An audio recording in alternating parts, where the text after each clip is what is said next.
Amazing, amazing, super inspirational. Thank you. I loved it. I'm going to use it for sure.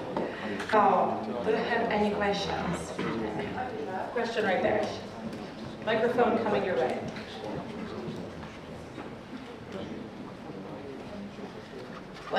Based on my experience, it's not so much disagreement regarding where we want to go, but the disagreement often lies in how we're going to get there and the difference in vision that. So let's say there's a conflict, we have the same goal, but when I ask the question, like, where do you want us, like, where do you see us going, and there's disagreement, what is your approach to solve it?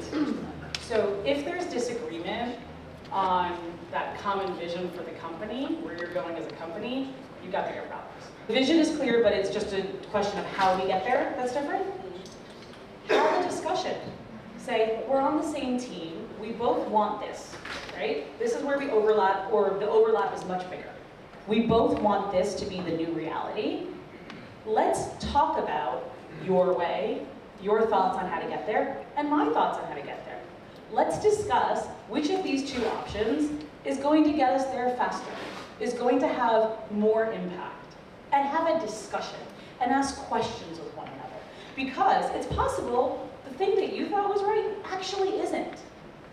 And so being open to that possibility and having a conversation instead of a disagreement of, no, we should do it this way versus that way, and asking each other questions, saying, tell me how your version plays out in this scenario. Walk me through how what you want to do impacts this other thing over here. So you're bringing to light all of the things that are in your head, which made you come to your conclusion, to help them either recognize that their solution needs adjustments, or is not as good as yours. Or maybe you learn from them as you're having these conversations that they've thought of scenarios you haven't. And maybe there are scenarios that come up that no one realized. But when you start having a conversation and it's more about questions than fighting out A versus B, good solutions happen. And they feel like they were involved, which is even more important. Normally it's like it's most complicated when there are 10 stakeholders. Absolutely. But when there's 10 stakeholders, we are taught, oh, well, we just need one really amazing pitch deck, right? We're gonna build the PowerPoint to solve all of the problems, and that is the wrong solution. The right solution, and senior executives will tell you this, you have a meeting before that meeting with every individual of those 10 stakeholders. You meet them one-on-one, you better understand their concerns, their objections, you talk to them about how this is gonna benefit them and their team, so that when you walk into that meeting of 10 stakeholders, you know everyone's on board, or who isn't on board, and you know who to call on, who's gonna talk about why this is so awesome for their team, so the people who aren't on board, they're quiet. This is all part of like the master plan stuff. But yeah, Thanks. yeah. Thank you very much. More questions? Don't be shy. Ask questions. I don't bite, I promise. Yeah, I'm sure. Like you have questions in your mind, but you just for some reason. Yeah, all right, person in back. Thank you for raising your hand. Hold on, we're bringing you a microphone so that everyone can hear you. Hi, good morning. My name is Kat. Hi, Kat. It's not a question, it's about if you can give us an example where you outcome the situation you just highlighted. So how did you manage to keep quiet that stakeholder and how it comes out? So I've coached a lot of people through this and CPOs and stuff like that, but I'll tell you a personal story because those always seem to resonate better. I was a product manager at Cornerstone On Demand, which is a very large HR tech company. You probably have taken a course on a Cornerstone platform, you just didn't necessarily know it. And when I was at Cornerstone, I was in charge of all data in and out. The APIs, a variety of other things, and something called the data import wizard. And when the data import wizard was coming to fruition, we had to choose what kind of data would we import first. And from my perspective, it should be employee data. From the CEO's perspective, it was supposed to be like learning course data. The CEO. And so he thought it should be learning course data because that was the big time suck that the implementation team was doing. And I had my reasons for why I thought it was employee data, but they were not going to convince Adam Miller, CEO of Cornerstone On Demand, that I was right, because he was convinced and had conviction in his own thoughts.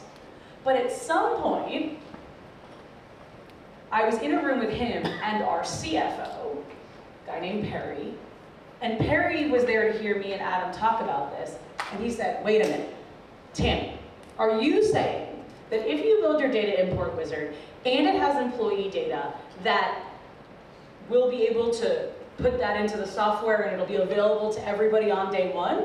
And I said, yeah, that's the case. And he said, that would mean we could do revenue recognition on day one. At the time, I had no idea what revenue recognition is, and so if you're in that case, that's all right. It's an accounting term. It says, this is when we can count the dollars. This is when the money is ours. And that was a big deal. And it turned out that with Perry's help, Adam, the CEO, recognized that I was right. Because Perry was pretty big on revenue recognition. And Adam understood why revenue recognition was a problem, because the reason why he wanted implementations to go faster, that issue that he was worried about, was because of time. If it took too much time, we couldn't recognize the revenue until 6-9 months later. I didn't understand his why.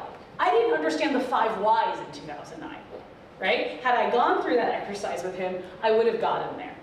Had I brought in the customer service person who would talk about how even beyond implementations, when one of our customers, their employee feed broke on any given day, it might cause downstream impacts and red flags everywhere, and how often that was happening. Things I knew about that were part of what I was trying to tell Adam about. I needed to bring in other people. Had I brought in those people, it would never have been a debate. But I was younger at the time. Luckily, it worked out for me. But that's an example of how you want to have these conversations and understand the different perspectives of where there are benefits. And you can only do that when you really build out that vision. When you know about the many streams of impact you're potentially going to have. But I can tell you, you can talk to your boss, and they will tell you the meeting before the meeting is how they want a big deal. Every time. And they're, sorry, what's your name? Claudia, are you an executive? Yes. And you're nodding. Yeah. Because the meeting before the meeting is the thing. It's the most important. When did you learn that? I was a bit young.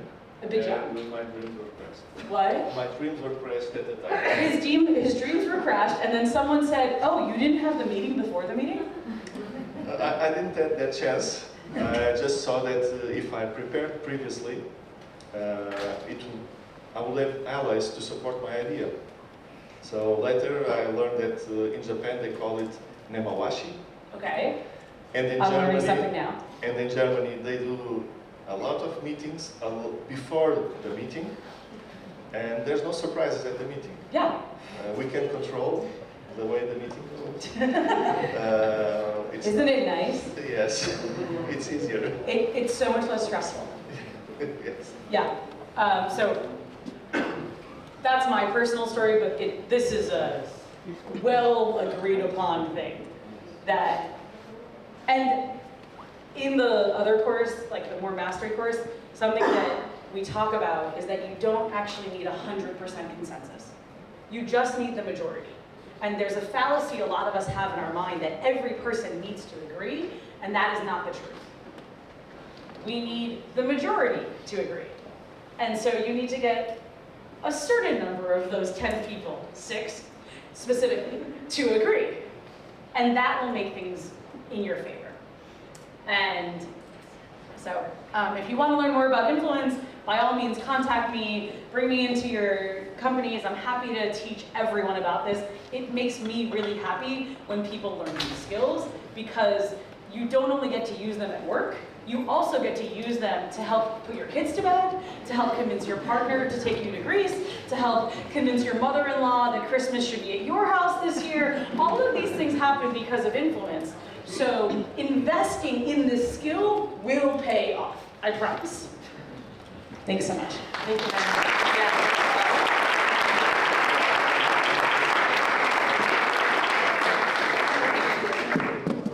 Yeah, thank you very much. Now we are going to have a coffee break. During a coffee break, we are going to have a book signing by Nasreen Shanghai. So do not miss it. And also visit